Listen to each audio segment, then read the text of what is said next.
Bonjour, bienvenue dans TutoGel. Je vous propose aujourd'hui une application Excel destinée à gérer vos candidatures spontanées. Alors, qu'est-ce qu'on va pouvoir faire avec cette application? Bien, tout d'abord, ajouter et mettre à jour des candidatures que vous recevez. Filtrer ces candidatures, donc si vous devez rechercher un professeur pour l'une ou l'autre fonction, vous pouvez filtrer vos recherches en fonction de différents critères, la fonction pour laquelle le candidat a postulé, son titre pédagogique, son diplôme et la spécialité qui est mentionnée sur son diplôme. Et à partir de là, vous pouvez également accéder directement aux éléments du dossier du professeur que vous avez reçu, donc son diplôme, son CV, sa lettre de motivation, etc. Alors toute la gestion se fait à partir d'un formulaire, donc c'est bien une application Excel, mais à partir d'un formulaire, donc facile à traiter.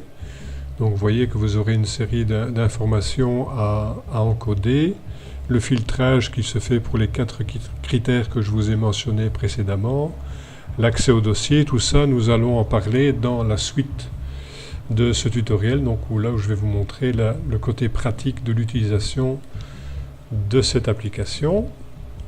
Et nous allons donc passer à la première partie de cette démonstration. Alors tout d'abord, quelques petites contraintes, enfin si on peut parler de contraintes. Vous devez donc créer un dossier que vous allez appeler par exemple candidature. Le nom de ce dossier-là n'a pas d'importance, vous le mettez à l'endroit que vous désirez. Et dans ce dossier candidature, vous allez retrouver l'application Excel proprement dite. Ici, la dernière en date que je vais vous montrer, donc celle qui s'appelle ici candidature août 18, donc celle que je viens de terminer. Bon, celle-là, c'est une précédente, mais donc celle que je vais utiliser, c'est bien celle-ci. Et nécessairement, dans le même dossier candidature, donc dossier candidature, un répertoire qu'on va appeler dossier et dans lequel on va venir placer les dossiers des différents candidats. Donc ici j'ai déjà 2 dossiers qui sont mentionnés et dans ces dossiers je retrouve des fichiers PDF, donc ici curriculum, diplôme et lettres de motivation. Évidemment, si vous recevez les candidatures au format papier, il faut les scanner. Toutes les candidatures que moi je reçois par email, je demande aux candidats de repasser par notre site internet où là ils ont un formulaire à remplir et où ils doivent nécessairement joindre les différents documents directement. Donc ça permet déjà de pouvoir vérifier si la personne qui postule a les diplômes requis pour renseigner dans la fonction qu'il désire. Donc ça c'est une chose. Donc la contrainte c'est d'avoir ces éléments-là au départ. Alors une fois que c'est fait, donc je reviens dans mon dossier ici, je vais ouvrir mon fichier de gestion à ce moment-là.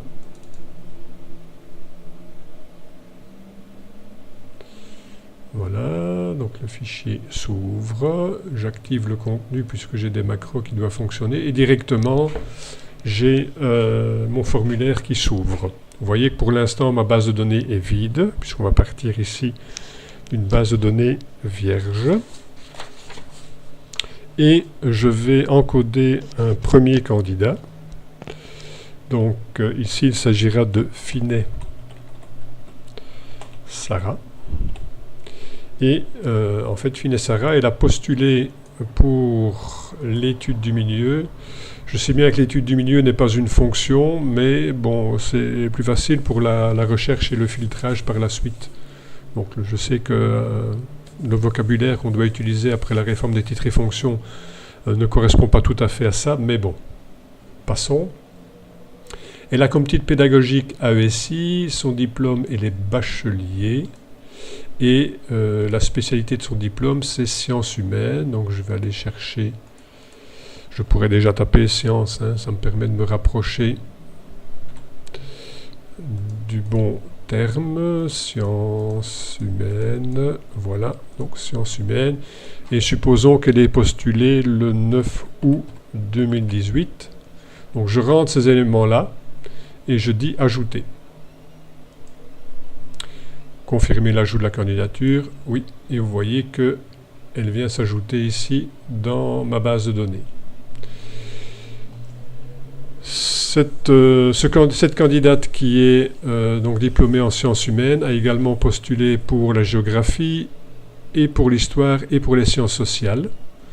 Donc, plutôt que de devoir retaper tous les éléments, mais je vais simplement ici dire que, à part l'étude du milieu, elle a aussi postulé en géographie. Je ne change pas les autres éléments qui, eux, sont les mêmes. Je fais ajouter. Je valide. J'ai une deuxième ligne qui vient se mettre. J'ajoute ma ligne histoire. Ajouter. Je confirme.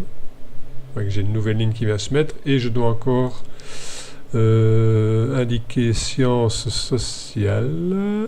Sciences sociales, boum. Et je fais ajouter. Et voilà. Donc ici, j'ai 4 lignes et vous voyez qu'au fur et à mesure que mes lignes se créent, pour avoir une facilité de lecture aussi de la base de données, vous avez une alternance de couleurs pour bien séparer les différentes lignes. Donc vous voyez que c'est très simple d'ajouter des candidats. Maintenant, voilà, donc je vais entrer un autre candidat. Là, je fais réinitialiser. J'entre un deuxième candidat. Je vais faire Alexandra, qui elle a postulé en anglais. Elle est AESS. Elle a un diplôme de master.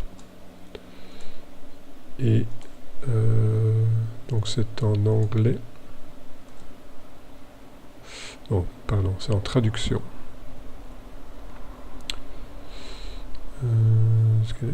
Voilà, traduction. La date, la date de où elle a postulé, on va mettre par exemple le 12 juillet 2018 et j'ajoute cette ligne. Vous voyez qu'elle vient se mettre, évidemment, tout se classe ici par ordre de date. Elle a également postulé pour l'espagnol et donc je vais ajouter espagnol. Bam, espagnol.